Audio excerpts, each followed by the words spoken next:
So good afternoon, everyone. Thank you for joining us for this side event session as part of the Vienna Energy Forum 2021. My name is Matt Kennedy, and I am the Research and Independent NGO representative on the advisory board of the Climate Technology Centre and Network based in Copenhagen. So it is my pleasure to facilitate this side event today. The focus of the event is on leveraging digital or frontier technologies to facilitate climate technology transfer and development. And we have a panel that I'm joined today. Let me do first some introductions to the panel, and we're having a couple of other members join that are running a little late just due to technical difficulties.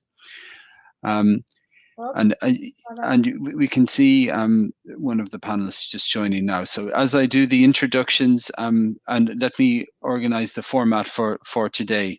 So we have a presentation from Gabriela Prata Diaz, who's the head of the Copenhagen Center on Energy Efficiency. Gabriela, you're very welcome. And then we have 4 panelists who will join us. We have Dr. Scott Kennedy from he's the co-executive director from Energy Action Partners. We are also joined by Dr. Alistair Mark he's the Director General of the Blockchain and Climate Institute. And we are also joined by Ms. Tabia Hofig, who's an advisor with GIZ. And furthermore, we have an additional panelist who will join us, who's Dr. Sue Il Kang.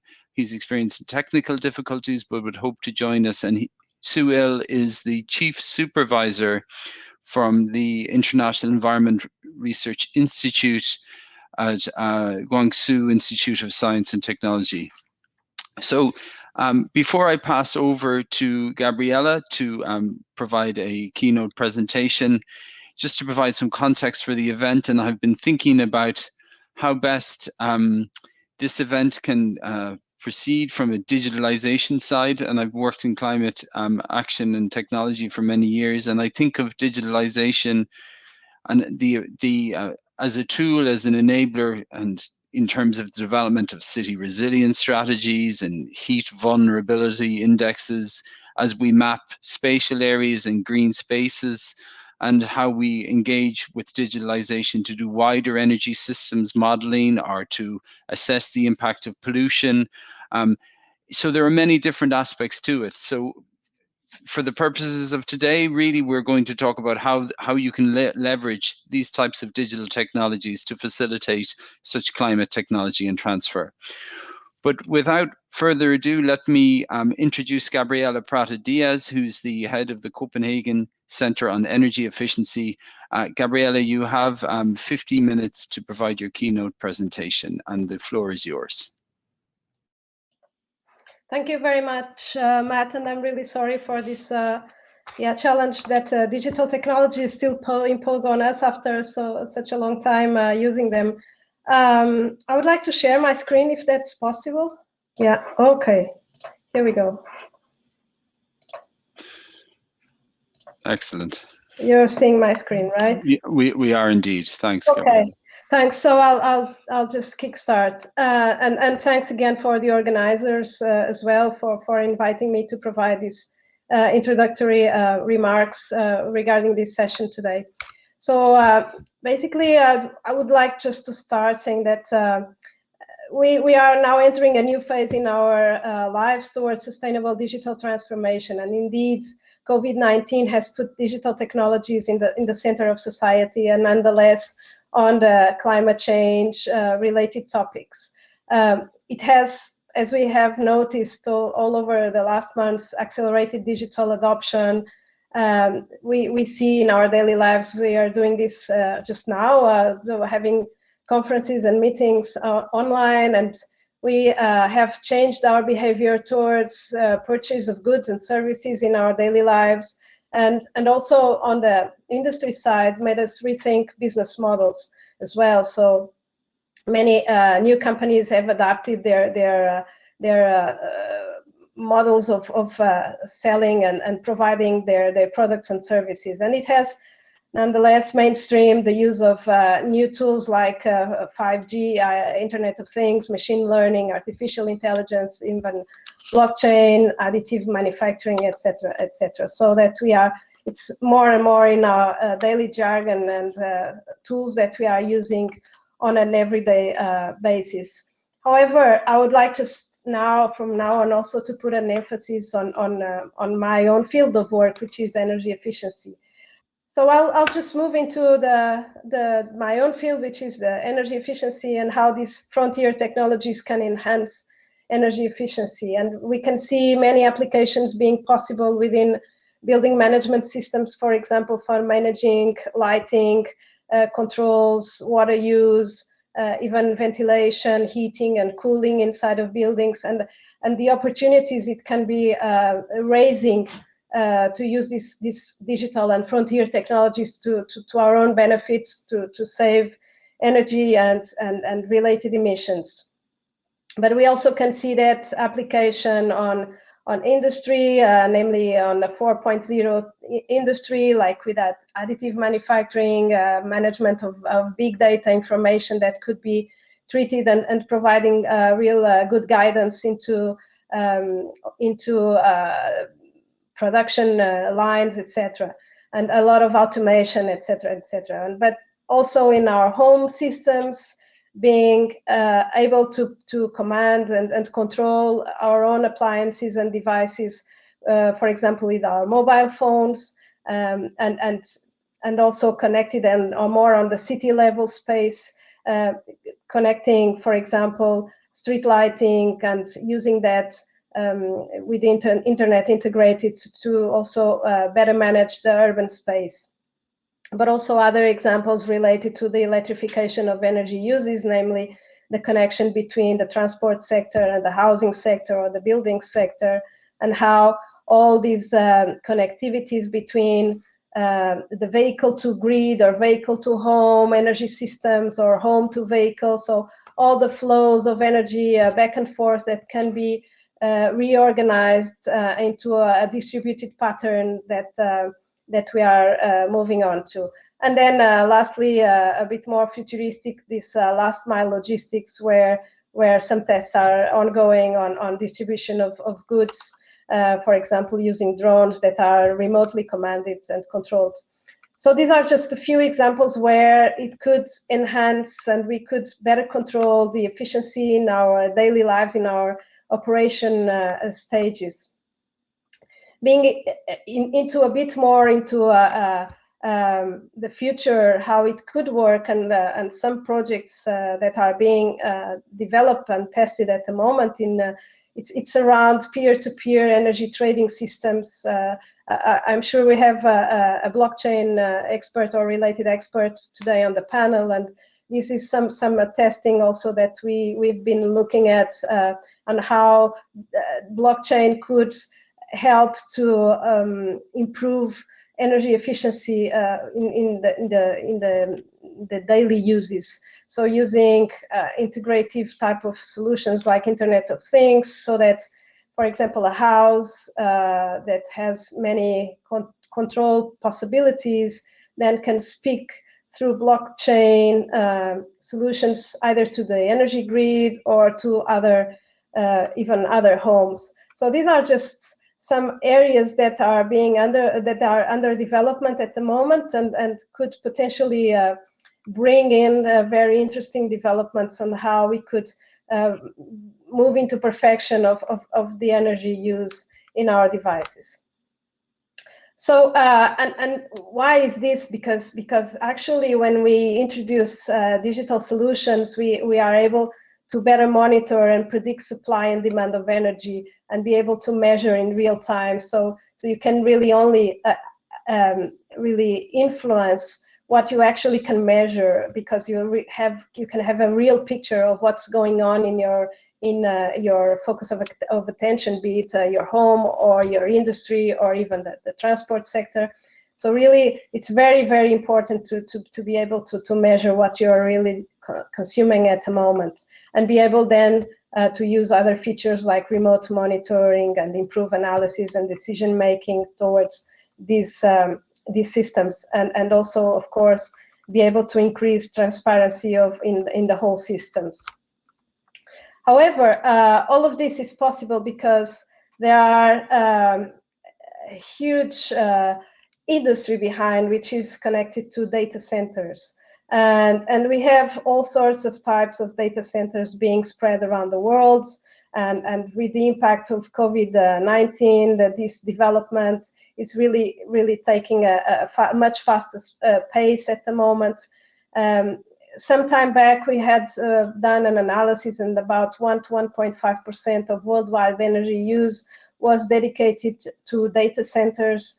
But this is clearly a figure that is most probably very much outdated at the moment. Some authors are talking about 3%, something which is about the size of the whole airline industry. There is an energy increase use in these type of infrastructures, and the computing instances are growing at an enormous pace. And the whole thing is that for all these backbone systems to operate, they actually need energy. So that's where we need to start thinking about. And actually, there is some development going on with the main hosts and developers of this type of technologies. So what's the energy use, and where is actually energy being used on data centers?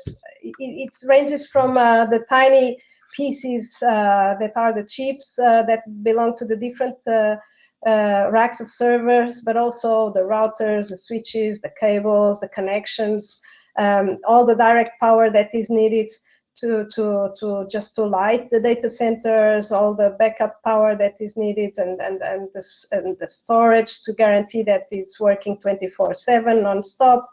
But then also we know that the servers produce some heat, and for them to operate in good conditions, they need to be in a cool environment, and for that very often is needed extra cooling and ventilation associated with that. And then, of course, the control and security systems. There are some technical solutions being tested at the moment, and some of them are actually quite successful projects. We have some cooling technologies, liquid cooling solution technologies that are being implemented in China. And here in Denmark, where I'm based, Facebook has a hyperscale data center that is very new, which is using waste heat recovery from their own facility to integrate this waste heat into the district heating of the local city. For example, other examples that are on the news is submersible data centers, for example, from Microsoft, and the use of fuel cell and green hydrogen, for example, by Google. So these are just a few examples, or the big scale type of data centers, but we should be on the lookout, because much more can still be done and be prevented. For example, when we are retrofitting old data centers or actually considering building new ones. But what are exactly the challenges connected to all these frontier technologies and digitalization opportunities? We have normally in our work organized them into three main type of effects. The first one is the rebound effect, which is a consequence of adding more equipment to the grid, adding more gadgets and appliances to the grid, which creates both direct and indirect rebound effects. It means that we are actually end up using more energy than probably would be needed. And connected with that, we have environmental impacts associated with the energy that they need to operate, associated with that carbon emissions, and then all the e-waste, the electronic waste, and resource efficiency that should be accounted for as well. And finally, a governance type of issue around, we hear on a daily basis about cybersecurity and data protection, and the digital divide and digital access is the whole world in equal conditions to access digitalization opportunities. Clearly, in my case, we are looking into developing countries and emerging economies. When they are investing in new digital infrastructure, they should be considerate enough so that guaranteeing that everybody can have access to these solutions and not create divisions in society by these. And of course, there's a lot of regulation and standardization that needs work that needs to be done, and also try to avoid economic disruptions associated with all the previous impacts that I mentioned. So we are also in a phase where we are starting to adopt recovery packages. So and also resubmitting nationally determined contributions, so the national plans to contribute to the Paris Agreement, and also trying to align all the policies with the Sustainable Development Goals. So it would be very relevant to start placing digital solutions also at the heart of these policies and economic recovery packages. And for that, we would recommend to boost public digital infrastructure investment, so really taking it seriously on a sustainable, environmentally sustainable way. Developing regulatory frameworks, standards, and policy and planning, knowing that we often see that technology moves much faster than regulation very often, which has to go through sometimes endless processes in the different national instances. But also on reskilling and upskilling of professionals, we also are aware that digital technologies are replacing many of the professionals that exist or used to exist until recently. So it's good to try to reskill these professionals and use them in other types of functions that would help actually their knowledge of the industry or of their profession also to operate and use as a resource. And also, of course, on the industry side, support local SMEs, which are the basis of many economies, to move into the digital transformation and help them to jump on this train. And from here, we are talking about not only the commercial and services angle, but also on the industry, agriculture, and even forestry. And then, of course, encourage to invest in testing and innovation and fund research and development, promote global collaboration and digital toolkits for developing and emerging economies. And finally, another recommendation to promote wide information and communication, and if possible, using behavioral type of economics to change the user behavior. And for example, we could use in the younger generations gaming and streaming and entertainment for this effect. So these are some suggestions of recommendations. I would like to end up by saying that we have been looking into this issue, and we have developed quite a few papers and brief analyses on these different topics. And I would like to encourage you to visit our knowledge management system at the Copenhagen Center on Energy Efficiency, which you can find here at this web address. And of course, I'm also happy to touch base again if there is a concrete topic of interest of the audience and of the panelists. And with that, I end my presentation, and thanks a lot for this opportunity. And yeah, thank you. Thank you very much, Gabriella. You have provided a good frame, a good introduction to this interesting digitalization topic that the CTCN side event is hosting as part of Vienna Energy Forum. You touched on some interesting points, from regulatory frameworks to R&D to the application of digitalization within energy efficiency sector. And it provides a good context in terms of to frame the next part of the discussion, which is really about an interactive panel. So for those who have joined this side event, feel free to post some questions at the side. We will have time, hopefully at the end, to answer some of your questions from the attendees.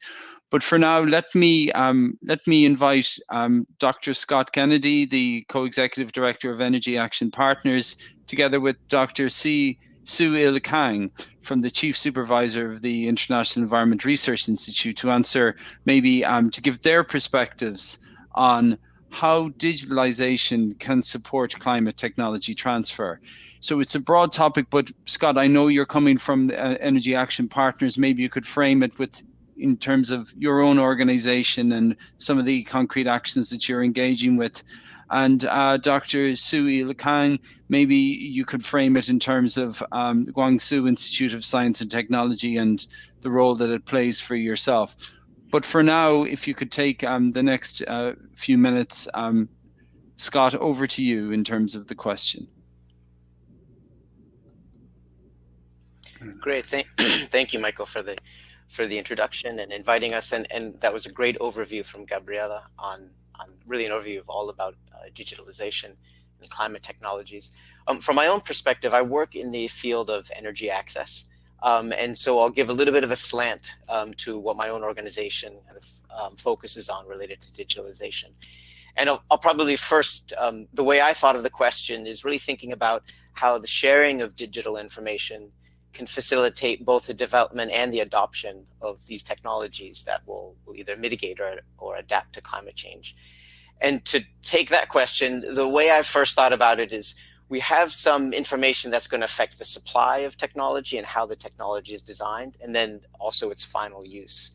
And so on the supply side, to give an example of what I mean, in my field, a good example is the accessibility of renewable energy resource maps. So solar, wind resource maps, these are now widely available, and they really allow for a very quick feasibility assessment for a renewable energy project. And this is now just second nature for anyone developing a project, that they can quickly get this solar resource data. It's reduced the cost and time of project development, made things a lot simpler.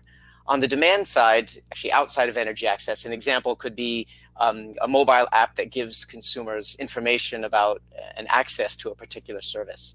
So I think of something like a bike share app that is going to show you the location of the closest bike, and on your phone you'll be able to book and unlock that bike. So this is a simple app that's giving increased access to the user to utilize this service.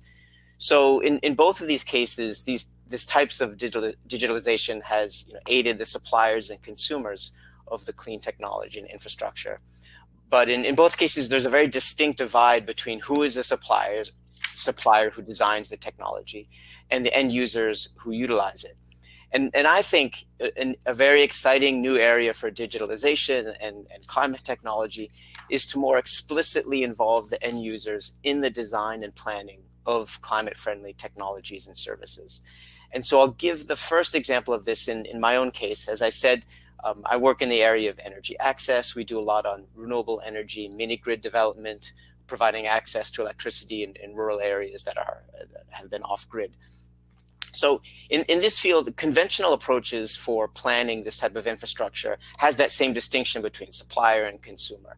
And so, for example, a project developer, when they develop a new project, a new mini-grid, there's typically this one-way flow of information from the community to the developer. This involves digital information, so often satellite information. There's also typically field-based work, surveys and interviews that may use apps and encoding of interview information. This gives a developer information on the layout of a community, socioeconomic data, resources, again, gives them a lot of good design information. And then when the project becomes operational, the end user technologies, maybe it's a smart meter, something with PAYGO, allows the end users, again, access and information to this service so that they can consume electricity. Now, this system works really well. There's been a lot of improvements, but as I said, there's that big distinction between supplier and consumer. And because of that, there are some challenges that do come up. And I'll give an example of these challenges with two questions that I think are really hard to answer using the existing approach. So the first could be something like, how important, so a developer may ask, well, how important is reliability of the mini grid? So to answer that, and then a second question, I'll say both first. So the first one is, how important is reliability? Another question might be, what is the most fair way to share this limited supply of electricity on your mini grid? Now, the reason that these are so difficult to answer, still using these tools of collecting information and engaging the end user, is because that they involve trade-offs that aren't immediately apparent to the project designer. And they really can't be answered without more nuanced discussion between the designer and the end users. And I think this extends beyond just mini grids, but that's an area that I'm most familiar with. But there really needs to be a better way to exchange and explore information that I think we can leverage, digital technologies to do that. So the example of how our organization has been working on this, and there's certainly other approaches, is we've developed a simulation-based tool where the project developers and the end users can collaboratively explore different design scenarios. So in this, through this mechanism, we're basing it on a digital platform. We have information collected from the developer, and we have inputs from the community. But when they're involved in that stage of planning, we get a much more nuanced discussion, as I said, about how to develop the technology that's going to improve its adoption in the long run. Another example outside of energy access, to give you a little more flavor of what this could look like, say EV charging stations, location and planning of where they'll be. Is there a collaborative means for designing the location of these EV stations? So this would not be in the energy access context, but in more of a modern urban planning context. So I think I'm just going to leave it at that introduction to those comments. I think really there's a good opportunity for how we can use digitalization to have a more participatory approach towards infrastructure planning. It's an exciting area to work in, and I think there's a lot of potential there. That's great, Scott. Thanks. You showed and displayed very much the diversity from access to modern planning. As with your conclusion, it just shows you the importance and how it touches in lots of different sectors and different areas. Let me bring Dr. Kang into the conversation. And from your perspective, Dr. Kang, how do you feel that digitalization can support such technology transfer? The floor is yours.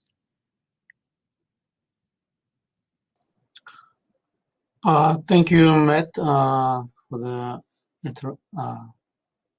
introduction.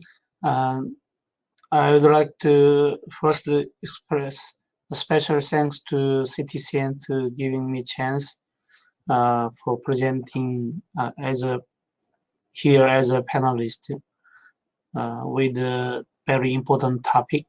So first, I'd like to share my slide.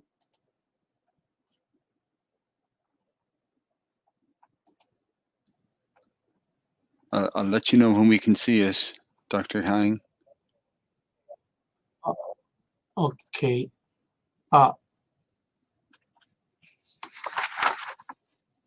Okay, let's see.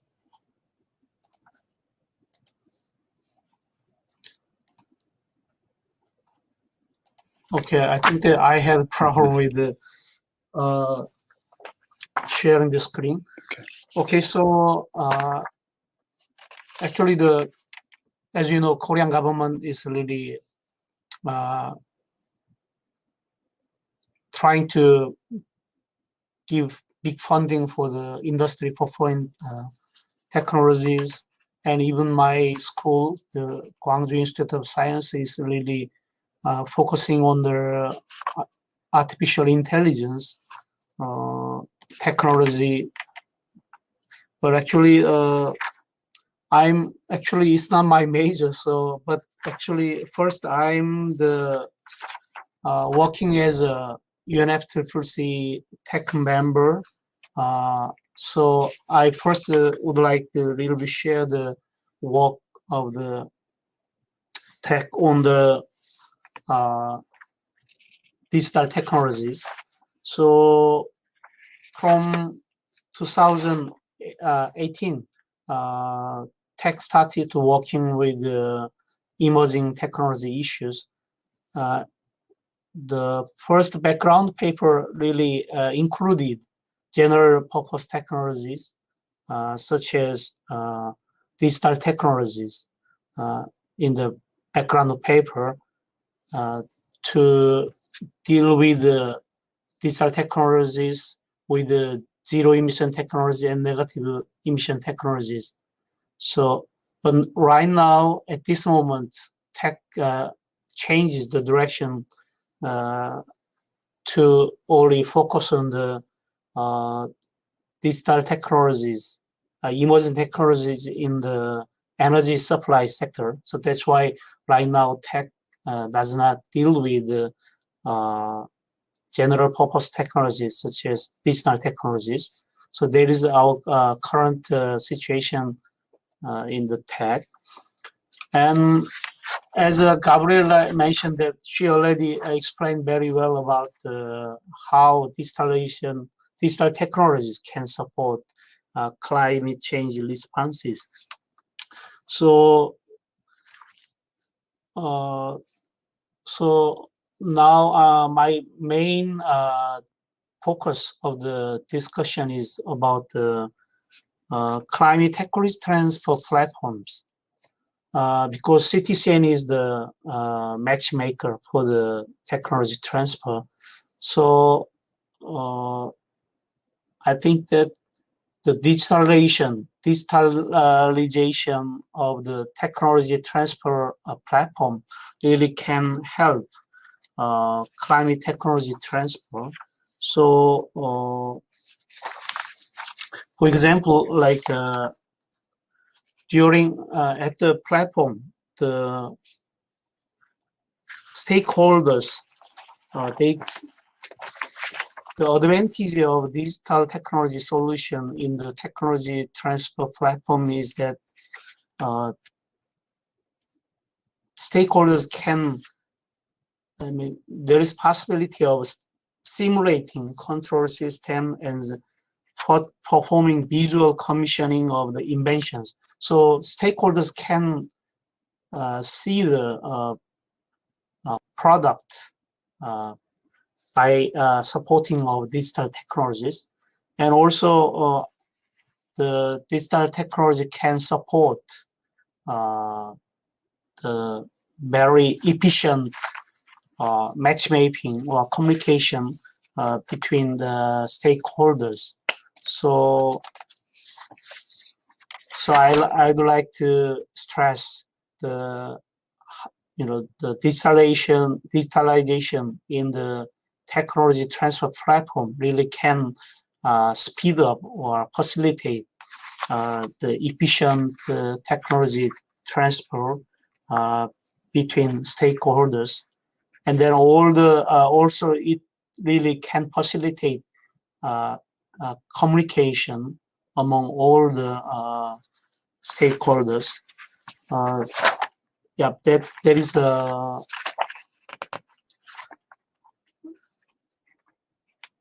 the thing that I would like to share. As a panelist, and then actually, another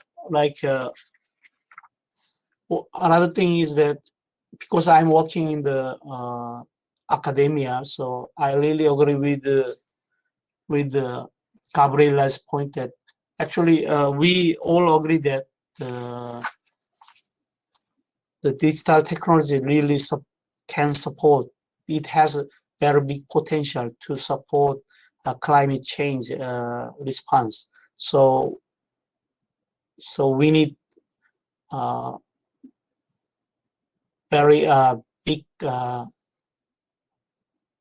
We should really we need a very big investment for the R&D part, and then also for the international collaboration among developed countries and developing countries. Also, finally, I would like to say that we need to consider the social and environmental impact of the climate and the digital technologies. So in the future, because this is like a new area, so I think also we need to also study how the digital technology impact our social life and then our environment. Yeah, thank you. Thank you, Dr. Kang. Interesting points for sure. I think coming from the Technology Executive Committee, it's important that you frame the importance of as an enabler, and something that can facilitate stakeholder collaboration, but also stakeholder engagement. And I think these are key points, that digitalization is often seen as a tool, but it is actually also, as well as a tool, as an enabler, and the importance of investment in terms of R&D to enable that, while also being cognizant and aware of potential impact from an environmental and social perspective. It brings us into the next phase in terms of the discussion, which is around the challenges. And I'd like to introduce again Dr. Alistair Mark, who's the Director General of the Blockchain and Climate Institute, and Ms. Tabia Hofig, an advisor with GIZ. Maybe I'll ask Tabia to intervene first, but Tabia, really, Dr. Kang and Dr. Kennedy have talked really about the importance of digitalization in terms of facilitating tech transfer. But what are the challenges for converging these digital technologies with climate actions? So maybe the floor is yours if you wanted to provide a response. Thank you. Yeah, thank you, Matt. So from my perspective, which may be a little bit different from the others, I'm coming and working for GIZ, which is German Development Corporation, and my role there is an advisor on digital economy. So I design digitalization projects together with partner countries. Before working for GIZ, I actually worked in the private sector, developing digital technologies and advising different startups in the tech space. And I think from that perspective, I think my key answer would be that the issue is that the digital community as such has not really arrived in the sustainability age. And the sustainability community in many ways has not arrived in the digital age. Well, what does that kind of mean? That means that, as Gabriella mentioned, digital technologies are not per se energy efficient. They require access to infrastructure and data, which costs electricity, and electricity which is often generated through burning fossil fuels. Well, why is this the case? Well, this is also the case because digital technologies are not necessarily regulated from a sustainability perspective. Much is left to the self-regulation of technology providers in this aspect, and in many cases so far, we as the market and consumers have been happy to have these technologies in the first place. So there has been little consumer pressure for energy efficiency to be a key selling point. However, when we think of climate actions and really converging technologies towards that, their energy efficiency compared to the alternatives really must be looked at. So for example, an example that we've all experienced during COVID is that, if you're holding a worldwide conference such as the UN Energy Forum, it really might make sense, and it really might make sense to be virtual because it is CO2 efficient. If you're holding, as many of us have done, a work conference between two people who live in the same city and use public transportation to get to work, it may not in fact be the energy efficient alternative. So I think it's important to remember that there must be kind of a net effect, a net positive effect of using digital technology compared to kind of an alternative in order to not be counterproductive to kind of climate actions.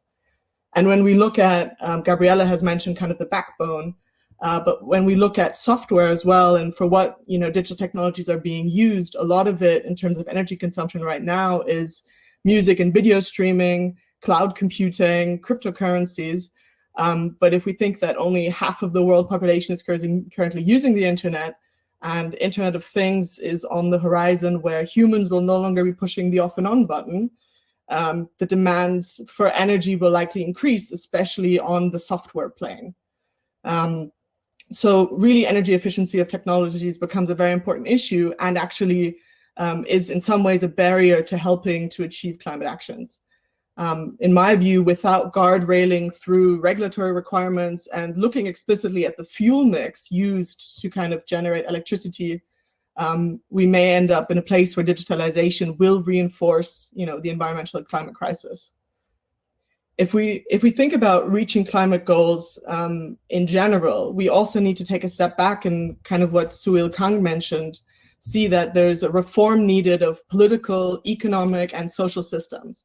And oftentimes when we talk about systems reform, technology solutions in particular are put in focus. For example, when industrial companies see that they want to reduce costs, they look at ERP systems. Nevertheless, when you actually look at the problems with performances of the current systems, it's often rooted in things such as institutional interfaces, procedures, the existing power structures, and legacy systems. And in effect, when we bring in a new technology, for example, when we focus on the ERP system, we focus on costs, we focus on features, and in the best case, we focus on the individual user, as Scott mentioned. But not necessarily do we focus on the existing processes, the social systems, and who does not have access to the technology. And so here the focus really should be on the changes in the existing systems that are necessary not only to effectively use that technology, but also a main focus on the people and how they may be indirectly impacted by that usage. This requires a holistic approach to digital transformation. I know that is easily said, but how does one actually do this? Well, the first step, in my view, is understanding what these technologies do in order to be able to govern them. When I look at the partner countries that I'm working with, oftentimes technologies are governed by multiple different ministries. If you're talking about education, you're with the education ministry. If you're talking, blended learning, distance learning. If you're talking about infrastructure, you may be with the ICT ministry. But if you're talking about finance, you have to talk with someone different. So that's just kind of the government side of things. So I think in this area, there needs to be a more holistic approach to digital transformation and seeing it not as a single technology, but of multiple things that need to kind of happen in concert in order to be able to govern and steer this effectively, specifically with a view towards sustainability, and in order to be able to evaluate pros and cons. Well, this kind of boils down to capacity building, not only on the government side, but also to develop and localize technologies. We see with climate change, there are very different needs and priorities depending on where you are located. This requires a tailoring of digital solutions to local circumstances, and in the best case, a developing of digital solutions for specific problems. And to do so locally, you want to grow local talent by adding digital and sustainability competencies to education programs, for example, engineering, but also going as far as creating programs in school, awareness. And that key point awareness is much larger because capacity building needs to be about creating awareness and demand for such technologies so that potential users want them and can also kind of decide and make better choices in the marketplace. This means there needs to be signaling mechanisms, such, for example, energy labels for data centers. So we know, this is, where am I actually getting anything from? Or the EU is currently contemplating a digital product passport in order to identify where products come from, and CO2 and efficiency is potentially one aspect of that. However, to sustain such efforts over time require financing concepts. And in my line of work, we often see kind of pilots of smaller projects that, even though they've proven to work, for example, early warning systems for hurricanes that are done via an app. It doesn't even need to be so technically intense. They require funds to scale, to debug, to sustain over long periods of time. And here's really where business models come into play. And it's quite, as we might know, it's quite difficult to fund something over any long period of time. But because a part of that is part of anchoring those technologies into systems, which means we need to redirect funds in some ways away from existing infrastructures and legacy systems. And this can be quite difficult because innovation, as Gabriella also mentioned, can create disruptions. On one hand, to existing power relations, but also there's just incentives to kind of keep the system the way it is. So in my view, kind of the biggest levers we have in order to bring these two communities together is really, we need to create new alliances to further this innovation. We need to think about regulation, a concerted efforts in terms of viewing digital transformation as not just something around one technology, but a larger impact. We need dedicated capacity building and new modes of financing in order to really make sure that we converge these digital technologies to climate actions and don't end up in a place where digitalization will reinforce the environmental and climate crisis. Thank you. Thank you, Tabia. Really interesting and insightful views here. I'm especially drawn to the net positive effect of using the digital technology and the importance of social systems. I think you're touching on something around equity here and the importance of capacity building, and an area that I know the CTCN has a clear mandate from the COP in trying to help countries in terms of respond to their own endogenous technologies and their own needs. You touched on an important point, which is a nice segue. You mentioned the disruption. So that's, in my view, I often see disruption as being a positive thing. I'm sure when I come over to Alistair now in presenting on behalf of the Blockchain and Climate Institute, distributed ledger, blockchain, seen as a disruption, possibly in a positive way. But I'll let you focus on that a little, Alistair. Thank you very much, Tabia, for your comments. And Alistair, I'll frame the same question to you. From your perspective, in terms of your experience coming from the Institute, what are the challenges for converging of the digital technologies with climate actions? The floor is yours. Hello, good afternoon, everyone. Thank you for CTCN inviting me to attend this panel to share with you my views on particularly around challenges of converging digital technology with climate actions. So in my opinion, I think that right now is mostly low or even middle income countries that can leapfrog technology generation by acting as early movers if they are fast movers. So I really agreed with what our previous panelists have just shared with us, including Dr. Kennedy who asked about what is the fairest way of sharing electricity on mini grid. Tabia's main point on digital community and sustainability not working together yet. And also in the presentation by Gabriella, which mentions about the importance of considering environmental impact and governance, etc. I think these are all very valid points, which I can exemplify further in my discussion here. So the technology transfer requires enabling environment to incentivize innovation and to foster collaborative actions. For example, in the International Energy Outlook report of 2019 released by the US Energy Information Administration, 1/3 of the solutions are identified in the report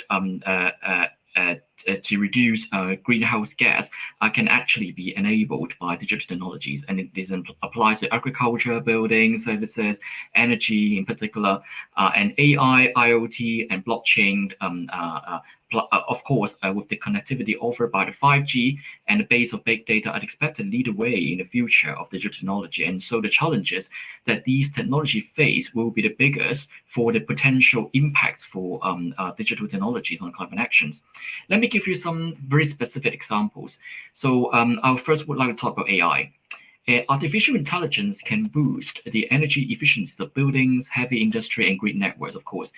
It can be used to improve agricultural practices and predict impact of carbon taxes or monitor sequestration efforts. However, AIs have several hurdles to overcome from an ethical or computing power viewpoints to significant energy taken to deploy and train AI.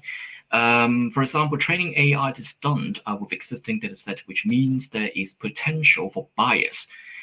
Using AI to plot location for electric vehicle charging stations using existing routes traveled by the EVs will naturally skewed towards the routes taken by some higher income individuals. And AIs may also contribute to taking away human autonomy. So there we see ethical issues emerging here, in that we must find a balance between protecting individual autonomy and executing climate-saving practices. Of course, we need a great deal of computing power for model training, which has doubled every 3.5 months since the advent of deep learning, for example. Actually, our panelists have also mentioned the Internet of Things, IoT systems.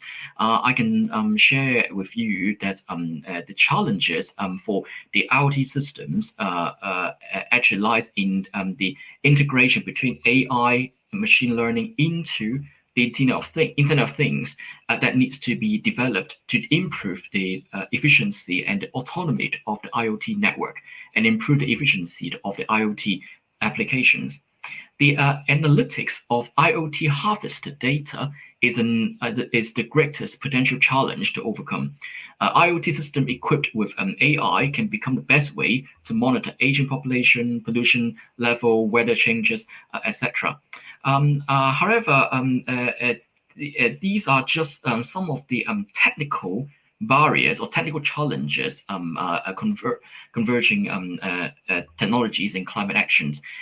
We need to deal with the institutional barriers as well. Of course, we need an investment-friendly environment where governments must create values that can be realized by the investors. A part of this move is a requirement for government to work alongside with the private sector to reduce barriers to deploy what technology exists and to reduce transactional risk on high-cost project locations. Perhaps I just put on my legal hat here. So, for example, on the blockchain, if we want to do some blockchain-based peer-to-peer renewable energy trading, mini grid, there is a lot more considerations than just technical barriers. The legal principle, the very traditional legal principle include the authentication needs, whereas blockchain technology can verify a party's online identity, but it does not verify its offline identity, or so-called pseudonymity. Is a particular problem when open networks do not have a gatekeeper to regulate access and verify the identity of the party entering them is the norm on the blockchain or distributed ledger network.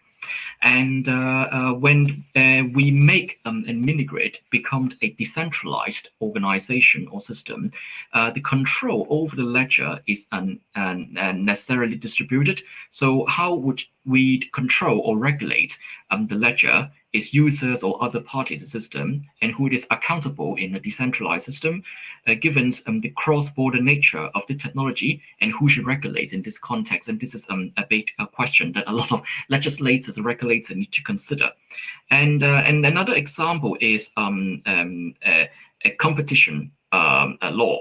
So if private distributed ledgers are created that are equivalent to a consortia, could there be argument of cartel activity?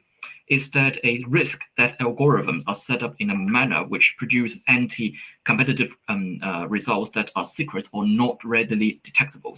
So these are only some of the institutional or actually legal barriers that that all of the stakeholders have to consider across the industry in order across the entire minimum viable ecosystem in professional language before we can roll out we can overcome all the challenges before we roll out these digital technologies.